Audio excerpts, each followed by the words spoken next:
बच्चों, let's start this question. So this question says, the sign positive or negative of the average velocity depends only upon, ठीक है, जो sign होता है आपका पॉजिटिव या नेगेटिव एवरेज वेलोसिटी का, वो किस पर डिपेंड करता है? First is the sign of displacement, option B the initial position of the object, option C the final position of the object and option D none of the above. तो उसने देखिए question में साफ साफ लिखा है average velocity depends only upon, सिर्फ किस पर डिपेंड करता है? एक ही क्वांटिटी पर डिपेंड करता है, वो हमें फाइंड आउट करना है। ठीक है, तो देखिए बच्चों, इस क्वेश्चन का जो आपका की कॉन्सेप्ट है, इस क्वेश्चन का आप की कॉन्सेप्ट लिख सकते हैं। तो देखिए हमें यहाँ पर क्या करना है, एवरेज वेलोसिटी का साइन बताना है। ठीक है, तो इसका की कॉन्सेप्ट क्या हो जाएगा आपका? Average velocity. ठीक है, एवरेज वेलोसिटी की हम यहाँ पर स्टडी करेंगे, एवरेज वेलोसिटी को डिफाइन करेंगे और उसके बाद क्वेश्चन को सॉल्व करेंगे।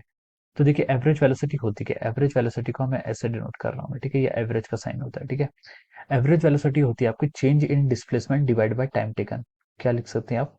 चेंज इन डिस्प्लेसमेंट, या फिर कितना डिस्प्लेसमेंट हुआ है, चेंज इन डिस्प्लेसमेंट एक ही चीज है। ठीक है, डिस्प्लेसमेंट डिवाइडेड बाय टाइम। ठीक है, टाइम टेकन, जितना भी उसने क्या लिया, टाइम टेकन लिया।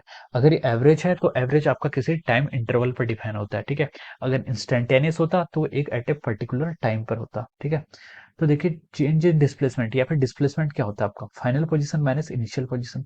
फाइनल पोजीशन को मैं यहाँ पर एक्स एफ बोल देता हूँ, ये आपकी क्या, final position, minus initial position को यहाँ पर एक्स आई बोल देता हूँ, डिवाइड बाय टाइम। ठीक है, एक्स के एक्स एक्सिस के along final position minus x axis के अलॉन्ग इनिशियल पोजीशन।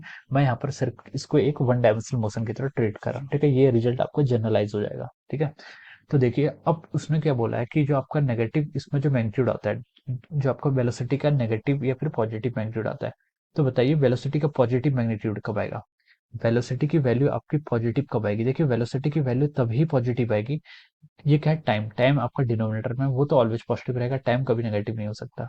ठीक है, अगर ऊपर वाले टर्म को पॉजिटिव होना है तो इसका मतलब है कि final position must be greater than initial position. ठीक है, ये क्राइटेरिया आपको फॉलो होना चाहिए।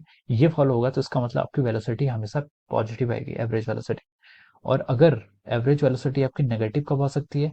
एवरेज वेलोसिटी नेगेटिव आने के पीछे का रीजन ये है कि आपका एक्स आई क्या होना चाहिए, ग्रेटर होना चाहिए as compare to X F, या फिर X F is less than X I. ठीक है, अगर आपकी इनिशियल पोजीशन क्या है, ग्रेटर होनी चाहिए फाइनल पोजीशन से। इसका मतलब क्या हो रहा है? इसका मतलब ये हो रहा है कि देखिए अगर आपकी बॉडी क्या कर रही है, ये आपका ओरिजन है, अगर आपकी ओरिजन से स्टार्ट करती हो, ठीक है, ये आपकी इनिशियल पोजीशन है, मैं इसको एक्स आई बोल देता हूँ। ठीक है, अगर वो आपकी पॉजिटिव डायरेक्शन की तरफ मोशन कर रही है, पॉजिटिव डायरेक्शन मतलब पॉजिटिव एक्स इस तरफ को है, ठीक है, तो हम बोलेंगे कि इसका फाइनल कोऑर्डिनेट्स क्या होगा, ग्रेटर होगा as compare to the initial coordinate.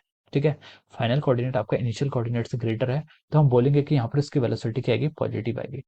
अगर बॉडी क्या कर रही है, आपकी नेगेटिव डायरेक्शन की तरफ मोशन कर रही है, तो देखिए यहाँ पर क्या हो जाएगा, आपका फाइनल कोऑर्डिनेट नेगेटिव होगा, -0, तो वो नेगेटिव हो जाएगा। ठीक है, तो आपकी एवरेज वेलोसिटी पॉजिटिव तब आएगी जब ये मोशन करेगी किस डायरेक्शन में, पॉजिटिव डायरेक्शन मोशन। अगर इसका मोशन क्या होगा, पॉजिटिव डायरेक्शन की तरफ होगा। और अगर इसका वेलोसिटी नेगेटिव आएगी, इसका मतलब क्या है, इसकी जो मोशन की डायरेक्शन है वो क्या आपकी नेगेटिव डायरेक्शन मोशन है। ठीक है, तो देखिए प्लस और माइनस साइन सिर्फ यही बता रहे हैं कि जो आपका डिस्प्लेसमेंट है इनिशियल और फाइनल पोजीशन के बीच में, जो डिस्प्लेसमेंट हुआ है वो किस डायरेक्शन की तरफ हुआ है, उसका क्या जो साइन है हमें वो बता रहे हैं। ठीक है, तो देखिए क्वेश्चन में उसने क्या पूछा था, क्वेश्चन पे आते हैं। The positive and negative of the average velocity depends only upon the sign of the displacement. तो यही ऑप्शन क्या आपका ट्रू है, क्योंकि देखिए हमने यहाँ पर यही बताया कि डिस्प्लेसमेंट किस डायरेक्शन को है। अगर अगर आपका डिस्प्लेसमेंट पॉजिटिव डायरेक्शन की तरफ होगा तो डिस्प्लेसमेंट आपका पॉजिटिव आएगा। ठीक है, सॉरी, एवरेज वेलोसिटी पॉजिटिव आएगी। और अगर आपका डिस्प्लेसमेंट नेगेटिव डायरेक्शन की तरफ हुआ है तो आपकी एवरेज वेलोसिटी नेगेटिव आएगी। तो ये डिस्प्लेसमेंट के साइन को बता रहा है, तो आपका ए ऑप्शन ट्रू हो जाएगा। बी में क्या बोला उसने, the initial position of the object. तो इनिशियल पोजीशन पे वो डिपेंड करता है, लेकिन ओनली डिपेंड नहीं करता है। ठीक है, ये आपका चेंज इन डिस्प्लेसमेंट पर डिपेंड करता है, ना कि आपकी किसी पोजीशन पर डिपेंड करता है। तो आपका बी आपके यहाँ से रॉन्ग हो जाएगा। फिर सी में देखिए उसने बोला कि फाइनल पोजीशन, फाइनल पोजीशन पर भी अकेले डिपेंड नहीं करता है, किस पर डिपेंड करता है, चेंज इन पोजीशन पर डिपेंड करता है। तो सी भी आपका रॉन्ग हो जाएगा। डी ऑप्शन बोला उसने, नन ऑफ द अबव, ये हो नहीं सकता। ठीक है, तो ऑप्शन ए क्या हो जाएगा, इसका करेक्ट ऑप्शन हो जाएगा। हम लिख सकते हैं कि यहाँ पर से option A will be our correct option. ठीक है, हम यहाँ पर लिख देते हैं option A is correct. Option A क्या हो गया आपका, करेक्ट है। ठीक है, so this is the answer of this question. So I hope you all understood this concept. All the best and thank you so much.